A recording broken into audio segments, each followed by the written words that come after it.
உடல் உருவாகும் விதம் குறித்து கருட புராணம் மிக மிக தெளிவாக விளக்குகிறது. இந்திரனை பிடித்த பிரம்மஹத்தி தோஷம் விலகிய காலம் தொட்டு இந்திரன் பெண்ணிடம் சேர்ந்த தோஷம் மாதவிலக்காக அமைந்தது. அந்த 4 நாட்கள் ஆண்களை பெண்கள் விலகி இருக்க வேண்டும். 5ஆம் நாள் வீட்டு வேலைகளை செய்யலாம். 6ஆம் நாள் முதல் 18ஆம் நாள் வரை இரட்டைப்படை நாட்களில் கணவருடன் கூடி மகிழ்ந்தால் ஆண் குழந்தை உண்டாகும். 5ஆம் நாள் முதல் 8 நாட்களுக்குள் கர்ப்பம் தரிக்கும் காலமாகும். இக்காலத்தில் பெண்கள் இனிப்பு பதார்த்தங்களையே சாப்பிட வேண்டும். காரமான பொருட்களை தொடக்கூடாது. ஆண்கள் மிகவும் வாசனையான பொருட்களை தரித்துக் கொண்டு மங்கையருடன் சேர வேண்டும்.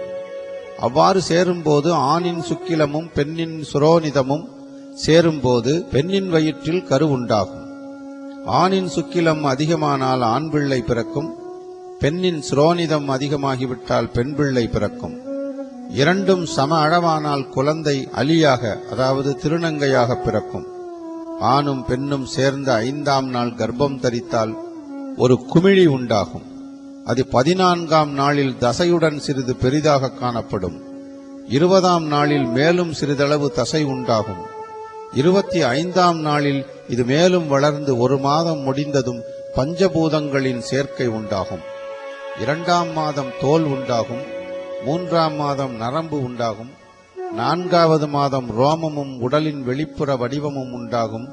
5வது மாதம் காது, மூக்கு, மார்பு ஆகியவையும், 6வது மாதம் கழுத்து, தலையும், 7வது மாதம் பிறப்புறுப்பும், 8வது மாதம் எல்லா அவயங்களும் பூர்த்தியாகி ஜீவனும் உண்டாகும். 9வது மாதத்தில் ஜீவன் சுழுமுனை நாடியிலிருந்து கொண்டு தனக்கு ஏற்பட்டுள்ள புதிய பிறவியை நினைத்து வருந்தும். 10வது மாதத்தில் பிறக்கும்.